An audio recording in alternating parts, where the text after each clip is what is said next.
El pasado 14 de diciembre el gobierno peruano declaró, como todos sabemos, el estado de emergencia en todo el territorio nacional por 30 días. ¿Qué significa esto? Más allá de que en teoría te pueden detener o ingresar a tu casa sin tener una orden judicial, la medida ha anunciado el uso de la fuerza militar por parte de las Fuerzas Armadas en calidad de apoyo hacia la Policía Nacional. En este video vamos a explicar cuál es ese papel o rol que desempeñan las Fuerzas Armadas, según la Constitución, y cómo debería ser su participación durante el estado de emergencia, de tal manera que no se atente contra los derechos humanos. Asimismo, contaremos un poco los sucesos que han venido ocurriendo los últimos días. Antes de comenzar, te invito a suscribirte a este canal, darle like a mi página de Facebook, seguirme en Instagram y TikTok. Sin más dilación, empezamos. Mis videos llegan a ustedes gracias a Tecambio, la casa de cambio online con el mejor tipo de cambio de verdad. Usa el cupón CHUGOX para obtener una mejora en tu primera operación y accede a todos los beneficios Tecambio. Descarga el aplicativo móvil o ingresa a tecambio.com. Muy buenas amantes de la cultura, aunque no tan buenas porque ya van al menos 26 pérdidas lamentables a raíz de las protestas y la represión. Les voy a comentar un poco el contexto de la participación de las fuerzas del orden. Luego de que Pedro Castillo haya pretendido cerrar el Congreso, las Fuerzas Armadas decidieron no apoyarlo y lo expresaron en un comunicado el mismo día del intento de golpe de Estado. Dijeron que cualquier acto contrario al orden constitucional establecido constituye una infracción a la Constitución y genera el no acatamiento por parte de las Fuerzas Armadas y Policía Nacional. Si las Fuerzas Armadas hubieran hecho caso a Castillo, habrían incurrido en uno o varios delitos. ¿Qué delitos? Bueno, posiblemente rebelión, sedición, usurpación o retención ilegal del mando militar. Y lo peor es que habrían cometido detenciones extrajudiciales y graves violaciones a los derechos humanos y atentados a la libertad de prensa, ya que son actos típicos de cualquier golpe de Estado y dictatorial. El hecho de que las Fuerzas Armadas y la Policía Nacional participen en un golpe de Estado es desde ya ilegal, pero que participen en un estado de emergencia no es ilegal ni delictivo, salvo que se incurra en crímenes como ejecuciones extrajudiciales, torturas, secuestros, abatimientos en circunstancias que no configuran como defensa propia o seria amenaza contra la vida.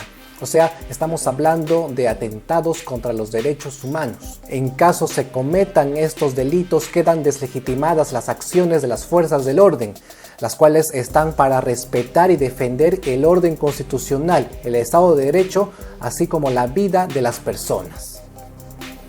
Las Fuerzas Armadas y la Policía Nacional no están para enfrentar a las personas que protestan. Su función no es reprimir las protestas. Por el contrario, deben proteger el legítimo derecho a la protesta, siempre y cuando ésta sea pacífica. Es cierto que todos tenemos derecho a protestar pacíficamente. Lo que no es cierto es que tengamos derecho a protestar incendiando propiedades o bloqueando vías de comunicación. Eso ya no es pacífico, allí ya hemos perdido el derecho porque estamos incurriendo en delitos. Y en esos casos la policía puede detener a quienes vea en flagrancia y sería una detención legítima. Lo que no es legítimo es que la policía reprima la protesta pacífica. Su deber es velar por la seguridad de los protestantes. Y el deber de los militares es velar por la paz, es decir, pacificar el país. Así es como debería ser. Mientras los policías cuidan la integridad física de los protestantes, los militares evitan que se cometan actos vandálicos, como bien pueden ser incendios, saqueos, robos, destrozo de la propiedad pública o privada, cierre de vías de comunicación, cortes de suministro y toda clase de vandalismo. El día sábado 17 de diciembre, el jefe del Comando Conjunto dijo que estaban recuperando la normalidad en carreteras, aeropuertos y ciudades, y que esto viene ocurriendo de manera paulatina. Ese mismo día, el gobierno llamó al diálogo y al cese de la violencia.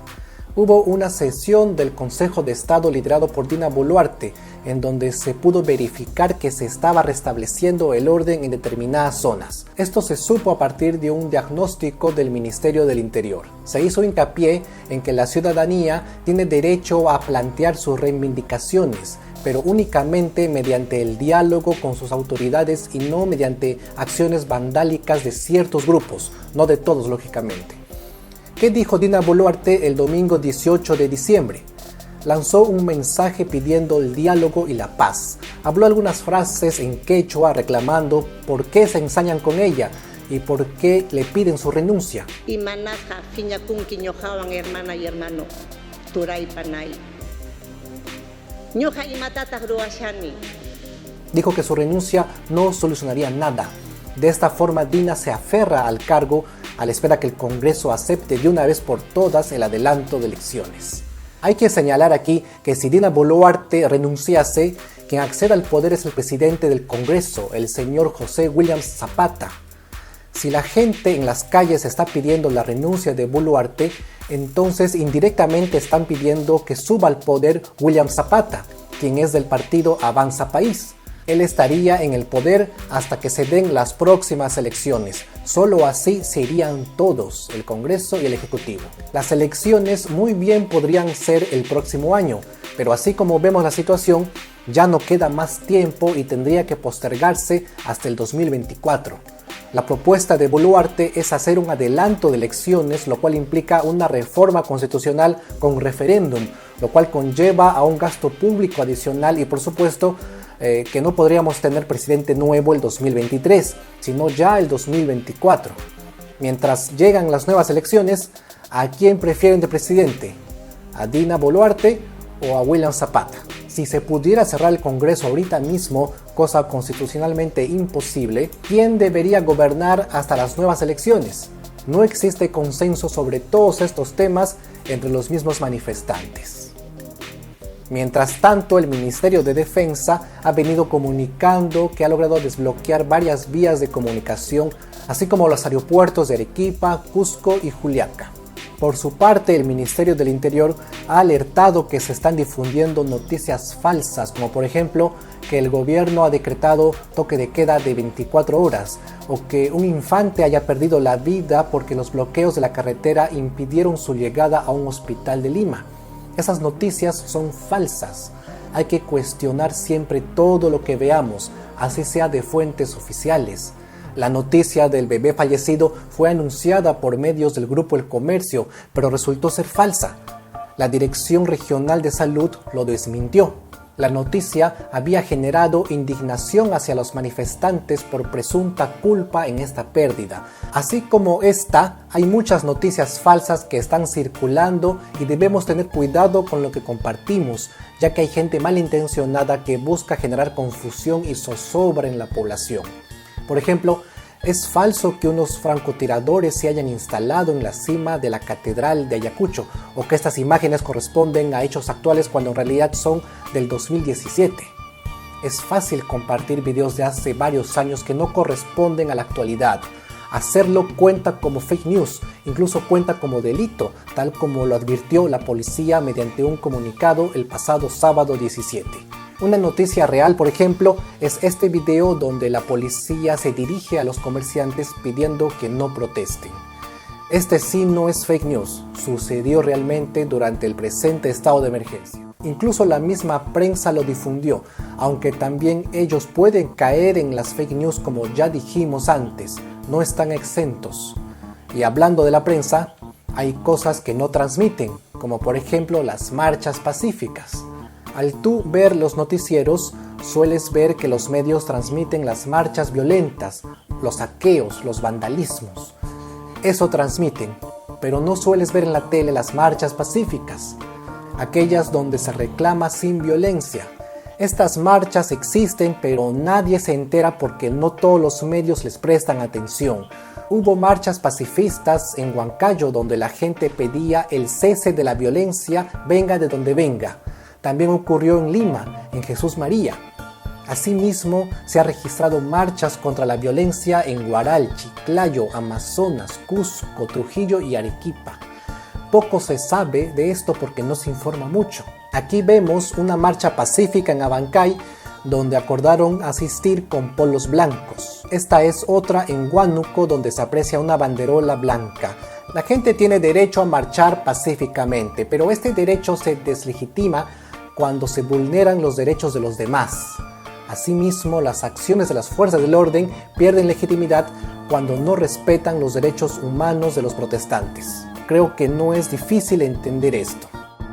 Debemos exigir el absoluto respeto a la Constitución y sobre todo el derecho a la vida en la actuación de las fuerzas militares. No creo faltar a la verdad al decir que todo el país, incluidas las mismas Fuerzas Armadas, y absolutamente todos lamentamos y estamos indignados por todas estas pérdidas humanas que han sucedido en los últimos días y que ya están en investigación. Todo el peso de la ley debe caer para quienes sean responsables y creo que es sensato decirlo. Hace poco, la Defensoría del Pueblo se puso a supervisar y observar algunas marchas. Se trata de una movilización pacífica en contra del gobierno. La Defensoría inspeccionó el actuar de la Policía Nacional para cerciorarse de que realmente protegen la marcha pacífica y no utilizan la fuerza atentando contra los derechos fundamentales de las personas. Dentro de la misma policía, el general PNP Víctor José Sanabria reclamó y exhortó a mantener el irrestricto respeto a los derechos humanos. Recalcó que las fuerzas del orden están para defender el orden jurídico. Cualquier acto de negligencia o abuso de poder debería ser condenado. Ahora la pregunta es, ¿se está cumpliendo o al menos se está intentando cumplir todo esto? Me gustaría oír tu opinión en los comentarios.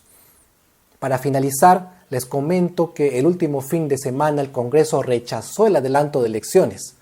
La bancada de Renovación Popular condicionó su voto a favor a cambio de cambiar a las autoridades del Jurado Nacional de Elecciones y la OMPE. Y por su parte, la izquierda condicionó su voto a favor a cambio de que se establezca una asamblea constituyente. Y mientras no nos pongamos de acuerdo, el Congreso y el Ejecutivo seguirán aferrándose al poder. Y respecto a las pérdidas humanas, la presidenta Dina Boluarte dijo en medios dominicales que serán investigadas por el Fuero Militar Policial. Eso significa que los militares y policías se investigarán a sí mismos. Sin embargo, el Fuero Militar emitió luego un comunicado desmintiendo a Boluarte. Nosotros no juzgamos delitos comunes, dijeron, lo cual significa que las muertes serán investigadas por el Fuero Común como debería ser. Eso es todo, mis estimados amigos. Te invito a suscribirte a este canal si quieres ver más videos así. Dale like a mi página de Facebook, sígueme en Instagram y TikTok. Me despido y si no subo otro video antes del 25, les deseo una feliz Navidad. Mi nombre es Hugo Javier y nos vemos en el próximo video. Hasta pronto.